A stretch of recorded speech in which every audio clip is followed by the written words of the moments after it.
Hello and welcome to the Power of Branded Content. Today I'm joined by Rachel Stones. She's the Director of Brand Partnerships at The Mill. And we're going to be talking about virtual production. So before we get into the discussion, I'm just going to ask Rachel just to introduce herself, tell us a bit about what she does, and then tell us something we don't know about herself. So over to you, Rachel. Okay. So as you said, I'm Rachel. I am Director of Brand Partnerships at The Mill. I've actually been at The Mill for 10 years, started in New York. It was literally my 10-year anniversary last month, which is a bit terrifying. But I sort of founded the Brand Partnerships team. And our sort of ambition is to connect with brands directly. It's sort of a natural progression, really, especially given our sort of very close association and, sort of working methods with technology. We've always been very connected to what technology does and pioneering in it over our 30 years. But now it's just, I guess connecting brands to the next generation of marketing experiences. So that's what brand partnerships are doing. What's something you don't know about me? I was thinking about this one. It's quite a difficult one, but I've never seen Ferris Bueller's Day Off. Wow. I know. Really? I've never seen it. And I've just never come clean before. And Right. I've like nodded and smiled like on like many occasions, and I've never seen it. So now the world knows. Wow. Yeah, Amazing. Well, thank you for sharing that. It must be a weight off your mind. it really is, yeah. Okay, so for those people who don't know, I mean, we're familiar with the whole world of post-production, and that's really what the Mill is best at. Is that fair to say? I think that's what we're known for. Yes. I think you could sort of slightly look outside of what that is. I mean, now that sort of closeness with technology can mean many things. It's, I think we're in a world now of sort of exploded marketing landscape, if you like. And I think being intimately connected with technology and what technology can enable you to do puts us in a very good position to be able to create in that space. And so I think, what was, traditionally execution is now thinking and execution, or even one and the same. Yeah. I think, never before have the sort of tools that you are creating in, and the way that you think, they need to be so inextricably linked now. Mm-hmm. And I think that we're in a pretty good position to be able to help brands activate on new technologies and platforms. Okay, so let's take that forward a little bit further. So from your perspective, how does virtual production and real-time content deliver value through creativity? I think, I mean, as I sort of said up front, it's such an enormous sort of umbrella term and covers a lot of different techniques. But I guess you could, broadly speaking, split it into sort of two values. One being about kind of the way that you make. So the actual making process. There's enormous sort of value to be had, both from a sort of, creative freedom and flexibility. Now, ultimately, what are you doing? You're removing the barriers between live action and visual effects. So you're therefore able, or it can facilitate you creating entirely virtual environments, entirely virtual characters, and having them appear and being able to work with them in real time as if they were really there. Mm-hmm. So, if you're a director wanting to direct in this sort of space, the ability to be able to direct a character in real time, the ability to look around an environment, select your shot, all of those sorts of things, are amazing. I mean, and in terms of value, obviously we're not traveling anywhere, so that's kind of another big one. In terms of collaboration, the ability to bring a client into that process is sort of much easier, being that it's all in this kind of virtual space. So I think kind of, you know, one way of looking at it is, you know, how you make and the way you make, and the other is the impact on an audience, if you like. So what can I give an audience that I wouldn't be able to if, you know, I was creating in the, you know, quote unquote normal ways. But I think it's, you know, there's two sort of real kind of I guess trends is the wrong word, you know, sort of beacons right now for what makes something successful or what as an audience you're expecting. I think interactivity is one of them, the ability to be able to actually impact or have my point of view impact on what I'm seeing. So I think that's an enormous one. So I think, you know, interactivity, also authenticity. I can create something that feels really reactive, really iterative in this space. So I think those are the two kind of, you know, major value chains. Yeah. So, you know, obviously it's been a very challenging time, and it's been really difficult for the production industry per se. But have you seen that sort of, you know, people adapting to it by using this technology more and making it more of a, you know, a positive experience? I mean, has that been something you've seen? I mean, the reason I say that is because I think a lot of brands now are particularly, you know, they're not necessarily looking longer term. They're being very short term, and, you know, for obvious reasons. But, you know, how can we allow brands to become much more longer term? Can, you know, by embracing this type of technology, will that help? Yeah, I think that's exactly the way you do need to look at it. Like, it's not going to be a magic button that you press and it's going to make everything quicker, cheaper, faster, that sort of stuff. You kind of need to be able to take a wide lens view of your marketing landscape and think, you know, right, okay, am I the kind of brand that needs to be, you know, very quick, relevant, iterative in the way that I speak to my audience? Like, say, for example, if you're a brand whose sort of main stage is sponsoring a sports event, for example, you know, if you thought about that, had the sort of early vision and understanding of what virtual production could do for you, you'd see that, you know, if you set up the pipeline in this way, you could potentially create content that would react to the outcome of any given game, and be able to change very quickly in order to you know, adapt and stay relevant to that sporting you know, that sporting event. So I think if you kind of know upfront that there are certain things that you need to achieve, then I think that's the way. I think being long term about it is ultimately like how you can find value. And I think the other thing is just, you know, not working in silo, like being able to, you know, bring production into your strategies. Like, this is something that I think, you know, almost just the history of advertising and just the nature of the fact that how we've sort of, you know, different channels and platforms and medias have, you know, come about, and we've found one solution for them, you know, and that's over there, and then something else here. And I think it's now about being able to take an aerial view on your marketing landscape. Well, that's a really great point. And I think, you know, it's all about integration. I think it's all about being more collaborative as well. I mean, we talk about brands a lot, but is anyone that is doing this well from a sort of branded content perspective? I mean, have you seen any good examples?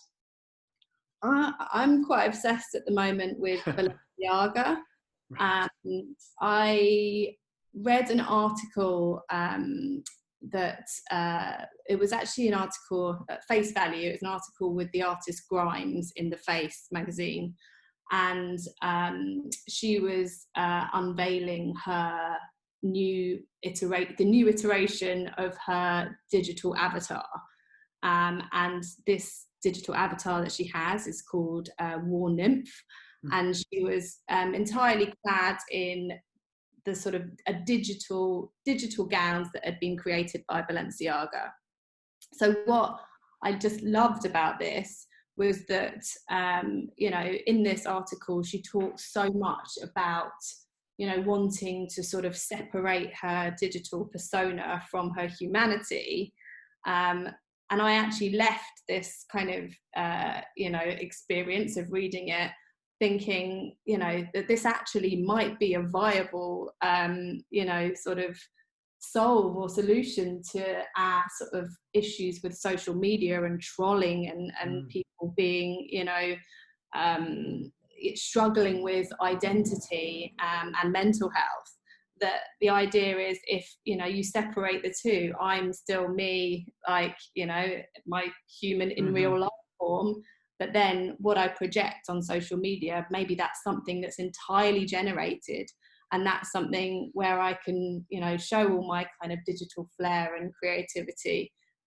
Anyway, it was just the fact for me that, whether this was curated or, quite how this kind of came about, I don't know who paid who to be involved, but what it did was, make me think so much more holistically about this brand and their sort of position in this sort of space. And they've just kind of, I don't know, it was brilliant.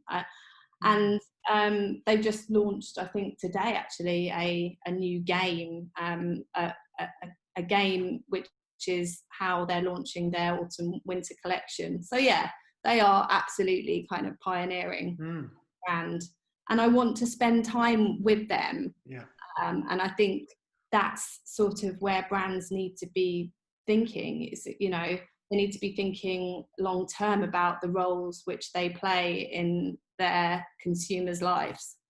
So yeah, absolutely. And I think it's important to think about the fact that they're engaging with you as a customer, potential customer, in a way that's, you're seeking out that content, not being interrupted by it. And I think that's really amazing and great storytelling. And that's really how we think that is the future.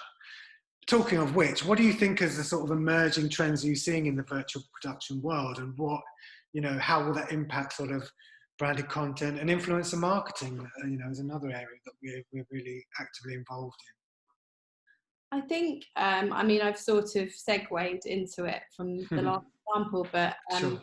virtual influencers, like, is going to be massive, and, quite what form they take is going to be very interesting to see.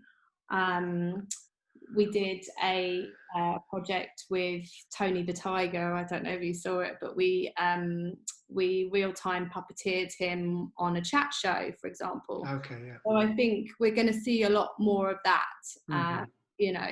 In fact, Grimes, who I mentioned in the last example, she hasn't animated her avatar yet, but with real-time virtual production, you could do that now, and you could have that character appear again on a chat show or on Facebook Live or any sort of live environment. And I think, giving brands this sort of credible voice, like through a character, I think is really interesting. And to your point earlier, I'm interested in spending time with this persona and what they mean. It's kind of a relatable face, I suppose. So I think we're going to see a lot more of that. Yeah, I think it's a great point to say, these are iconic characters, and actually bringing them to life and giving them a voice and a personality is a really interesting area to develop. And I think brands certainly should be considering this going forward. I mean, we've talked about it a lot, but, this has been a difficult time. Through this challenging period, what's the one thing you've learned, and, maybe you can take a positive from, is something that you can, tell us about? Yeah, I think as a company, we've become more confident sort of taking initiatives. I think, we sort of accept that that there are challenges out there that this technology can solve. And we're much more confident going and speaking to brands about it and saying, you know, have you thought of this as a pipeline? You know, whereas, you know, I think in our sort of legacy business, we'd always be waiting for opportunities to, you know, land in our laps. And I think now we're absolutely not doing that. You know, we are attempting or trying to be at the leading edge of opportunities because we feel like, you know, we understand, you know, what the capabilities are now. You know, we can look at this landscape with a peripheral vision and go, you know, knowing what we know of your challenges. I mean, it's, you know, this is the technology for you. And you know, so I think we've become a lot closer to our clients and their challenges. And I think brands have been much more open to the fact that they don't know yet how to emerge in this environment necessarily. Yeah, I think that's a good point as well, to say that, you know, brands want to work with the experts. They want to hear the views of those that are, you know, dealing with this day in, day out. But that, you know, to finish on really, it's just to look at the future. I mean, in terms of the virtual production, and how you think that's going to develop. I mean, obviously technology is going to evolve and change. I mean, we haven't even mentioned AI, which I'm sure that you probably get talked about a lot in your industry. But what do you think the sort of the future looks like? I think, you know, we would like to be in a position where we can deliver more of what I think, you know, people are looking for now, which is what I mentioned before, which is, you know, authenticity and interactivity. I think at the Mill we talk quite a bit about return on experience, which feels incredibly relevant to, you know, the branded content world. It's like giving me something that I genuinely want to be with and interact with. So I think, you know, I hope there's going to be a lot more of that. I do think, you know, that sort of subliminal kind of language that's starting to happen, where brands are, you know, either in partnerships or creating things that, you know, do feel much more authentic, is so exciting. I don't think we've even skirted the surface of how well that can be done. And, you know, to touch again on something that we said earlier, it's like, you know, that sort of long, you know, the piece about how, you know, the long-term role of your brand in someone's life. I think that is, you know, yet to be sort of flushed out. I think it's going to be interesting to see how brands, you know, emerge in new spaces. Exactly. And I think, you know, talking to lots of brands over the last, you know, few months, is that actually the decision-making process has shortened. That, you know, they've been able to make decisions more quickly than maybe they have done in the past, which is, I think, is, you know, is a good thing, because like with all these things, we have to adapt quickly to ensure we're doing the right thing. So that's really great. I mean, I think it gives our members a real overview of the advantages and what you can actually do. And as you say, we probably just scratched the surface on this. And I think, you know, I'd love to have a much deeper, longer conversation with you. But I know you're busy, so I'm going to let you go. And I just want to thank you so much for giving us your thoughts and views, which is really, really helpful. So thank you. You're welcome. You're very welcome. Thank you for the invite. Great. Thank you to our guest today, Rachel Stones from The Mill, talking about the power of branded content in terms of virtual production. My name is Andrew Canter. I'm the Global CEO of the BCMA. If you want to know more about what we do, please visit us at www.thebcma.info. Thank you for watching.